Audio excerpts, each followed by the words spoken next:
ఓం శ్రీ గురుభ్యో నమః.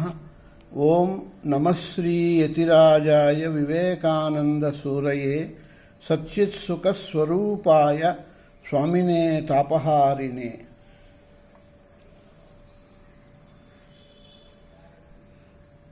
ఈరోజు స్వామి వివేకానందుల వారి ఆంగ్ల క్యాలెండర్ ప్రకారంగా జన్మదినము, యువజనోత్సవం భారతీయ ప్రభుత్వము 1985లో వివేకానందుల వారి యొక్క జీవితము, సందేశము భారతీయ యువతకి ఒక స్ఫూర్తిగా, ఒక ఉన్నతమైన ఆశయాలకి దిశానిర్దేశంగా ఉంటుందని భావించి జాతీయ యువజనోత్సవంగా అది ప్రకటించింది భారతీయ ప్రభుత్వం. ఆనాటి నుంచి ఈనాటి వరకు కూడా అనేక యువజనోత్సవాలు జరుగుతూ ఉన్నాయి. ఈ కాకినాడ యువ మహామండలి ఈ గ్రూపునకి స్వాగతము. మీరు నన్ను ఈరోజు ఈ సమావేశానికి కాకేసినందుకు చాలా కృతజ్ఞతలు తెలియజేస్తూ, భారతీయ యువత వివేకానందుల వారి యొక్క సందేశం ఏ రకంగా ఉంటుందో మనము పరిశీలిద్దాం. మేధావులు అనేక మంది ఈనాడు విశ్వవ్యాప్తమైన వ్యక్తిత్వం గల మహాప్రవక్త స్వామి వివేకానందుని గురించిన ఆలోచనలను ప్రసరింపజేసి ఆయన విశిష్టతను చాటుతూ ఉన్నారు. ప్రపంచం అంతా కూడా వివేకానంద స్వామిని గురించి ఒక నూతన దృక్పథంలో వివరించడం బహువిధాలుగా మనం వింటూ ఉన్నాం. సైకాలజిస్టులు, emotional intelligence, modern psychology, empathy, self efficacy, Goldberg అనే సైకాలజిస్ట్ చాలా లోతైన పరిశీలన చేశారు ఈ విషయంలో.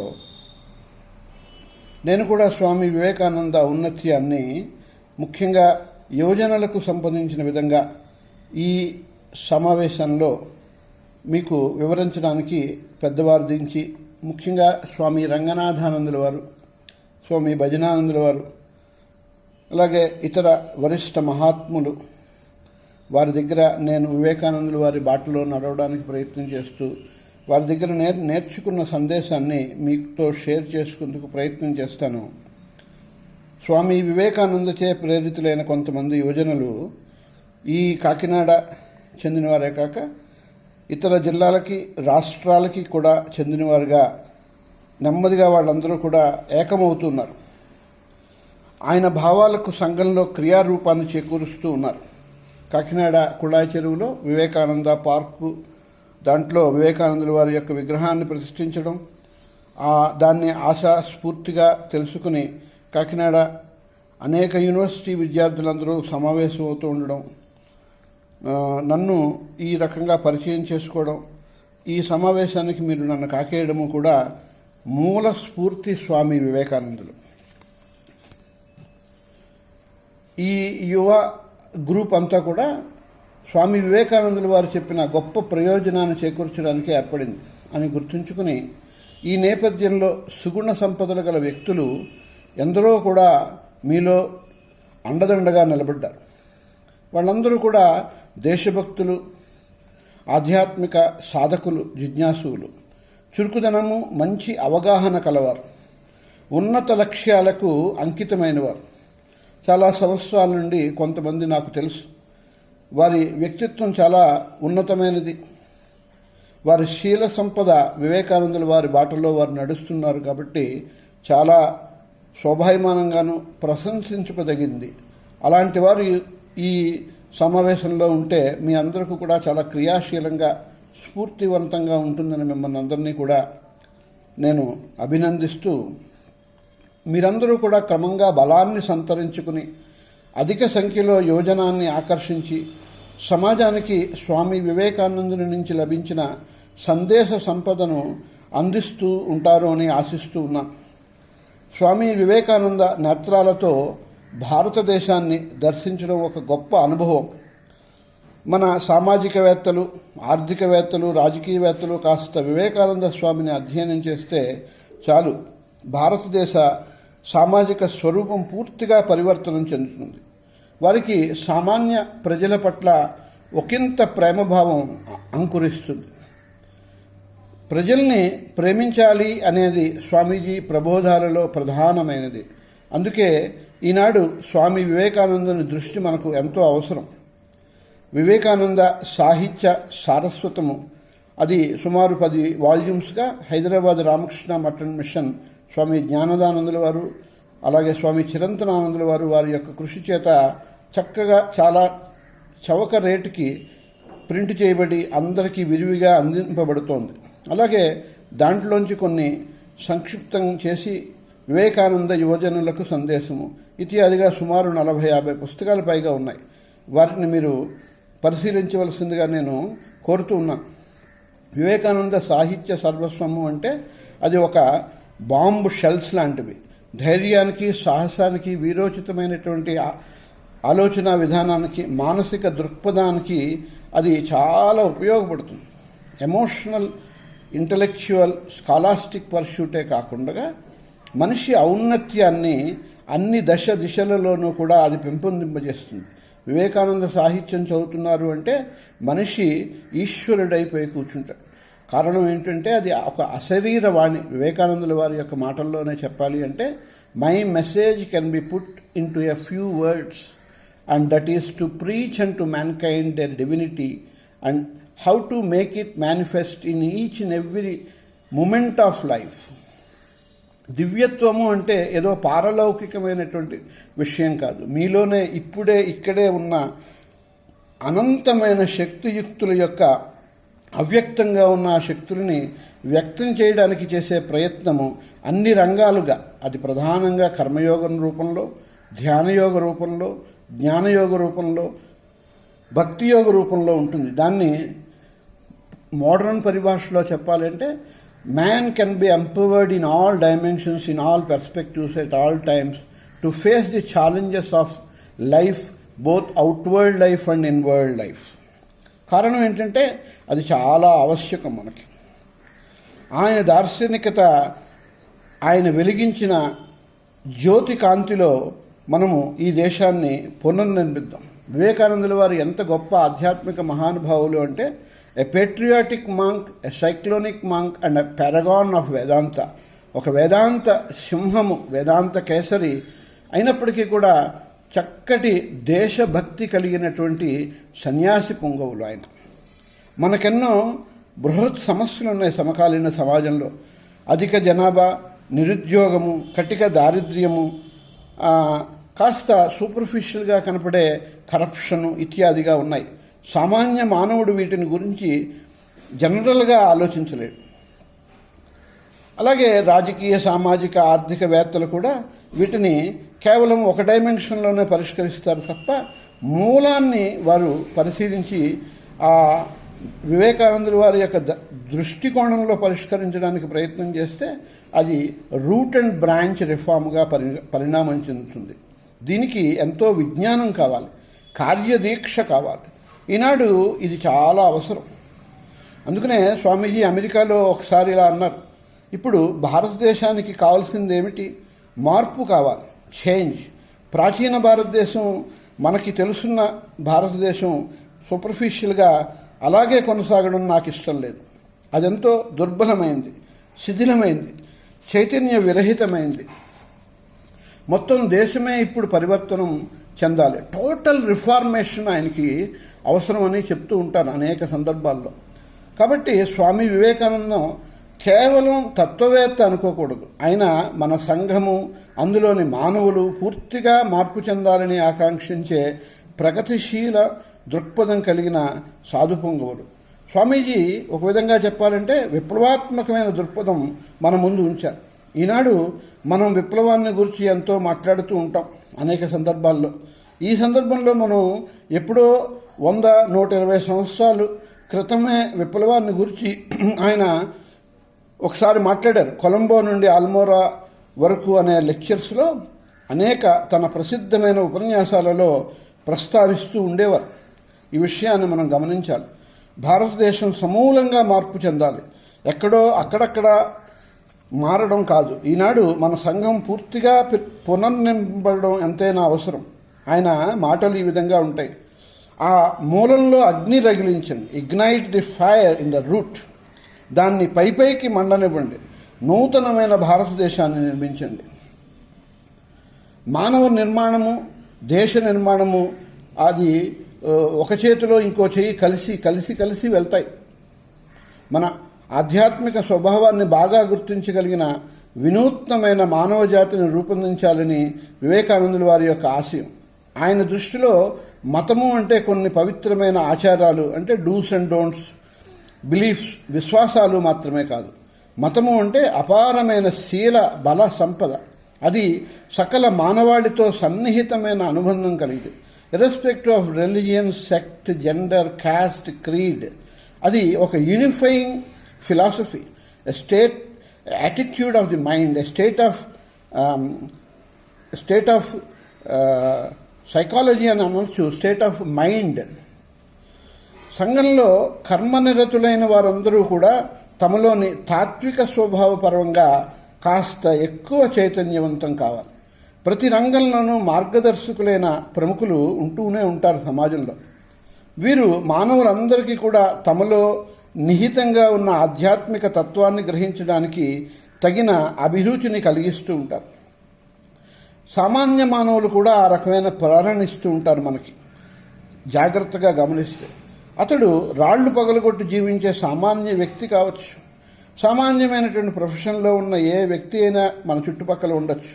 అంత మాత్రాన్ని అతడు తక్కువ వాడని భావించరాదు. అతనిలోని మార్గదర్శక లక్షణాలు ఉంటాయి జాగ్రత్తగా గమనించినట్లయితే. ఆ టీవీ ప్రొఫెషనల్ ఎఫిషియన్సీ ప్రతివారికి ఉండాలి. అది మనందరి యొక్క జన్మ హక్కు. ఈ ఇన్ఫినిట్ ఎనర్జీస్ని మేనిఫెస్ట్ చేయడానికి అందరికీ కూడా ఆ హక్కు. ఇది ఎక్స్క్లూజివ్ ప్రివిలేజ్. ఏ ఒక్కళ్ళకో సాధ్యమయ్యే పని కాదు, అందరికీ సాధ్యమయ్యే పని. ఈనాడు రాజకీయ సాంఘిక కార్యక్రమాలు ఏవి జరిగినా మిగిలే ప్రశ్నలు ఏమున్నాయి? ఈ భారతదేశం ఏ విధంగా ఘనత సాధిస్తుందనేదే కదా. ప్రజలందరిలోనూ కూడా సంపదలోనూ, తెలివిలోనూ, శక్తిలోనూ సరిసమానులను చేయడం, మనమందరము కూడా సమానులమే. అది ఒకరినొకరు గౌరవించుకోవడంలో ఒక వ్యక్తి ధనవంతుడని కానీ, లేక గొప్ప అధికార పదవిలో ఉన్నాడని కానీ మనం అతన్ని గౌరవించడం లేదు. ఈ విషయాన్ని చాలా జాగ్రత్తగా మనం గమనించాలి. అతడు కేవలం మనుష్య మాత్రుడు కాబట్టి మనం గౌరవిస్తాం, అదే ముఖ్యం. బీదవాడైనా, వెనుకపడ్డవాడైనా, జ్ఞాని అయినా, అజ్ఞాని అయినా మునిగిపోయిందేదీ లేదు. ముఖ్యంగా మానవుడైతే చాలు, అతను గౌరవ అర్హుడే. ఇది స్వామీజీ ప్రబోధించిన వాస్తవికమైన అనుష్ఠాన వేదాంతం. దీనికి ఆయన కొత్త పేరు కలిగించారు, man making education, man making religion, మానవ నిర్మాణ విద్య, మానవ నిర్మాణ మతము అని. ఆయన తిరిగి ప్రబోధించేది ఒక విషయమే. మనం మన కాళ్ల మీద నిలబడి పక్కనున్న వాడికి స్నేహ సౌహార్ద్ర హస్తాన్ని అందివ్వాలి. అటువంటి వ్యక్తి మనల్ని జయిస్తారు, మనతో సమానమైపోతారు ఇన్స్టంటేనియస్గా. అందుకు తగిన బలాన్ని, సంసిద్ధతను ప్రజలకు చేకూర్చాలని స్వామి వివేకానందుల వారి యొక్క అభిలాష. ఈ విషయంలో తోడ్పడని ఏ విషయమైనా సరే, రాజకీయమైన, సామాజికమైన, ఆధ్యాత్మికమైన, ఆర్థికపరమైన, విజ్ఞాన శాస్త్రపరమైన భావాలన్నిటినీ కూడా త్రోసి రాజని మనం ముందుకు వెళ్ళాలి. స్వామి వివేకానందుల వారు కావించిన ఈ ప్రబోధం మన జాతీయ జీవనంలో బాగా వంట పట్టితే మన రాజకీయ సామాజిక వాతావరణం పూర్తిగా మారిపోతుంది. వివేకానందుల వారి యొక్క సారస్వతం ఎంతగా వ్యాప్తి చెందితే, ఈ సందేశం ఎంతగా దిశలు అల్లుకుంటే మన ప్రపంచానికి అంతటి సమున్నతి సమకూరుతుంది. వివేకానందుల వారు ఎప్పుడు కూడా సమన్వయము, మలుపు, a total curve, a total harmony, integration గురించి మాట్లాడుతూ ఉండేవారు అండ్ యాక్సెప్టెన్స్ గురించి మాట్లాడుతూ ఉండేవారు. స్వామి వివేకానందులో ప్రాచీన ఆధునికములు, ప్రాక్ పశ్చిమాలు, మతాతీత భావాలు సమానంగా సమన్వయిస్తూ ఉన్నాయి. ఎందరో బుద్ధికుశులైన రవీంద్రనాథ్ ఠాగూర్, శ్రీ అరవింద్ ఘోష్, జవహర్లాల్ నెహ్రూ, రోమారోలా, క్రిస్టోఫర్ ఇషర్వుడ్, హుస్టన్ స్మిత్, అలాగే మీరు ఎటువైపు చూసినా సరే వారి ఆలోచనలలో వెనకాల కాన్షియస్గా కానీ అన్కాన్షియస్గా మోస్ట్ డైరెక్ట్గా వివేకానంద వారి యొక్క భావ స్రవంతి కనపడుతూ ఉంటుంది. దాన్ని మనం గుర్తించగలిగి ఉండాలి. ఈ మహనీయులందరూ కూడా వివేకానందుడి గురించి ఏమన్నారు? అందరూ కూడా ముక్త కంఠంతో ఆయన సకల మానవ శక్తి సమన్వయము స్వరూపము అన్నారు. వివేకానందుల వారి గురించి తనే ఒక ఒక క్యాప్సూల్ ఆఫ్ ఇండియా అని అనుకునేవారు, కన్సైజ్ ఇండియా. ఆయన తన గురించి తనే చెప్పుకుంటూ ఉండేవారు. ఆయన సకల మానవ శక్తి సమన్వయ స్వరూపము అంటే జాగ్రత్తగా మీరు అర్థం చేసుకోవాలి. అటువంటి ప్రఫుల్ల ప్రేమమూర్తికి, అటువంటి శక్తిమంతుడికి, అటువంటి దేశభక్తుడికి, సర్వమానవ శ్రేయోభిలాషికి మన ఆలోచనల్లో స్థానం లేకుండా పోయినప్పుడు ఇంకా భారతీయ సమస్యలు ఎలా పరిష్కారం అవుతాయి?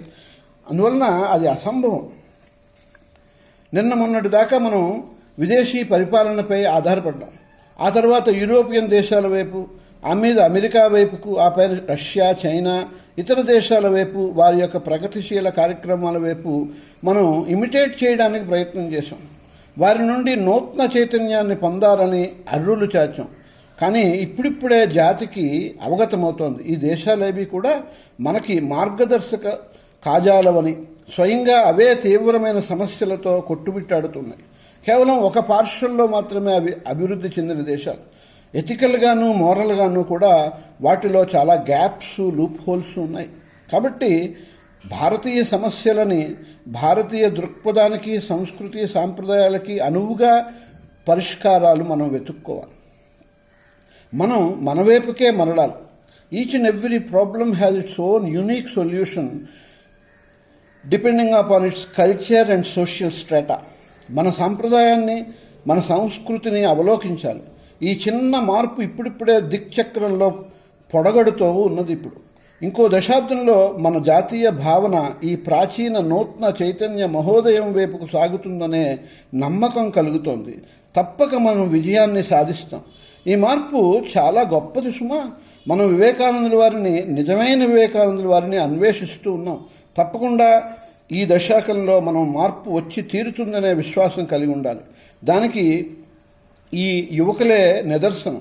ఈ వినూత్నమైన చైతన్యం ఈ ఊరిలోనూ, ఇంకా తరువాత ఇతర ఊళ్ళల్లోనూ, జిల్లాల్లోనూ కూడా ఆసేతు సీత నగర పర్యంతంగా వ్యాప్తి చెందుతూ ఉండాలి. వ్యాపిస్తోంది కూడా. ఈ యువజనోత్సవం ప్రయోజనము ఇదే. ఇది స్వామి వివేకానంద పేరు ధరించింది. ఆ పేరు మనల్ని ఉత్తేజితులను చేస్తుంది, మహోన్నతమైన భావాలను ప్రేరేపిస్తుంది, అభ్యుదయ పదంలోకి స్వేచ్ఛగా చేరుస్తుంది. స్వామి వివేకానందుల వారి యొక్క మేధస్సులో ఎన్నెన్ని అందమైన భావాలున్నాయో వాటిని అందుకుంటే మానవ ప్రవర్తన మార్పు చెందుతుంది, ఉన్నతోన్నతులను చేస్తుంది. అందుకు ఆయన అన్న ఈ చిన్న మాటను వినండి. తక్కువ వాణ్ణని తలపోయకండి, బీదవాణ్ణని భావించకు, నిక్కంగా నీవు మహోన్నతుడు. You can do anything and everything. మన సృజనాత్మక శక్తి అంతా కూడా యువజనంలోనే ఉంది. వృద్ధజనం ప్రస్తుతం భారతదేశము ఇలాగే ఉండాలంటుంది. అందుకు వాళ్ళు అలవాటు పడ్డారు. వాళ్ళు మార్పుకు ఒప్పుకోరు. కానీ మనము, దేశము మారాలి అంటాం, ఏదో క్రొత్త దాన్ని సృష్టించాలి అంటాం. అందుకే స్వామి వివేకానందుల వారికి యువతపై విశ్వాసం అపారంగా ఉండేది. ఆయన గురువర్యులు శ్రీరామకృష్ణులపై కూడా ఆయనకి అత్యంత విశ్వాసం. ఎందుకంటే ఆయనకు కూడా యువజనులపై అపారమైన విశ్వాసం. పాతపడ్డ ప్రజలని ఆయన అంతగా నమ్మేవారు కాదు. స్వామి యతీశ్వరానందుల వారిని బెంగళూరు రామకృష్ణ మఠం మిషన్లో చాలా కాలం ఆయన సేవలు అందించారు. వారు యువ వివేకానంద బాలక్ సంఘ్ అనే ఒక చిన్న సంస్థని ఆయన పర్యవేక్షిస్తుండేవారు రామకృష్ణ మఠం ప్రాంగణంలోనే. ఆయన తరచుగా ఒక మాట అంటూ ఉండేవారని పెద్దవారి దగ్గర విన్నాం.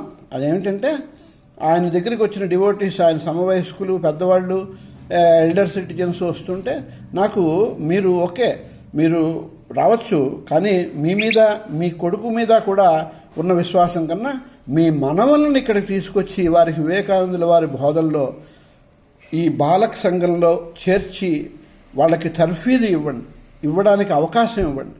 I have great faith and trust in them అనేవారు. ఆ విషయాన్ని జాగ్రత్తగా మనం ఎందుకు అలా అన్నారు? ఆయన చాలా మహాద్రష్ట, saintly personality and great scholar who taught to many parts of the world. అందువలన కారణం ఏంటంటే ఆ చిన్న వయసులో నాటిన భావాలు శాశ్వతంగా ఆ వ్యక్తి యొక్క శీల నిర్మాణాన్ని, వ్యక్తిత్వ వికాసాన్ని కూడా ఇట్టే మార్పు చేసేస్తాయి. పెద్ద వయసు వాళ్ళ యొక్క అభిప్రాయాలు ప్రతిదానికి ఇఫ్స్ బట్స్ చాలా ఉంటాయి. గమనించండి జాగ్రత్తగా. ప్రతి విషయానికి కూడా పూర్వపక్షం చేస్తూ ఉంటారు. అంటే ఆపోజిట్గా ఏదైనా మాట్లాడడానికి, నెగిటివ్ మాట్లాడడానికి ప్రయత్నం చేస్తుంటారు. అలా అని చెప్పి వాళ్ళని మనం తక్కువ చూడకూడదు. వాళ్ళల్లో ఉన్న లిమిటేషన్స్ని గమనిస్తూ ఆ లిమిటేషన్స్ లేని యువకుల మీద మన యొక్క ఆశలు ఎక్కువగా హార్డ్ వర్క్ వాళ్ళ మీద ఫోకస్ చేస్తూ ఉండాలి. యువజనులకే అటువంటి పటిష్టమైన మనస్సు ఉంటుంది. వాళ్ళు కేవలం వాచాలురు కాదు, వారెంతో వినిర్మలమైన శక్తిపూరితమైన మనస్కులు. స్వామీజీ వివేకానంద వారు కలకత్తా, మద్రాస్ తదితర ప్రాంతాలలోనూ ఆశావహ శక్తిగల సంపూర్ణమైన నవ యువత కావాలని అనేక ఉపన్యాసాల్లో ఉద్ఘాటించారు.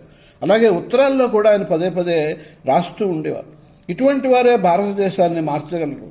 ఈ ప్రబోధం చేత ప్రేరితులైన యువజన సముదాయం భారతానికి కావాలి. కాకినాడకు, ఆంధ్రదేశానికి, యావత్ భారతానికి కూడా ఇటువంటి యువకులు అత్యంత అవసరం. స్వామి వివేకానంద వారు అమెరికా ఖండంలో వ్యవస్థీకృత శక్తిని, ఆర్గనైజింగ్ ఫోర్స్ ఎనర్జీని, ఆ శక్తిని, సామూహిక కర్మ నిర్వహణ దక్షతను సందర్శించారు. వాళ్లకున్న ఆర్గనైజింగ్ కెపాసిటీ చూసి చాలా ఆశ్చర్యపోయారు. ఎంత మాట అన్నారు అంటే, I fell in love with that organizing capacity అనేవారు ఆయన. అటువంటి శక్తి భారతదేశానికి కావాలని ఆయన చాలా ఆశించారు. కారణం ఏంటంటే, భారతదేశంలో ఉన్నవాళ్ళు చాలా గొప్పవాళ్ళు, మహామేధావులు, మహాకృషి సంపన్నులు. కానీ ఎవరికి వాళ్లే యమునా తీరే అన్నట్టుగా చాలా ఉన్నతమైన స్థాయికి చెందిన మానసిక దృక్పథం కలిగిన వాళ్ళందరూ కూడా సంఘటితంగా ఉండలేకపోతున్నారు. ఇది మనం గత 75-80 సంవత్సరాల ఆధునిక భారతదేశం, పోస్ట్ ఇండిపెండెంట్ ఇండియాను కనుక చూసినట్లయితే అన్ని రంగాల్లోనూ కూడా ఈ రకమైన మహామేధావులు, గ్రేట్ పొటెన్షియల్, గ్రేట్ కెపాసిటీ ఉన్నవాళ్ళు ఉన్నారు. కానీ ఇండివిజువల్గా ఉంటారు, వాళ్ళు కలిసి ఉండరు.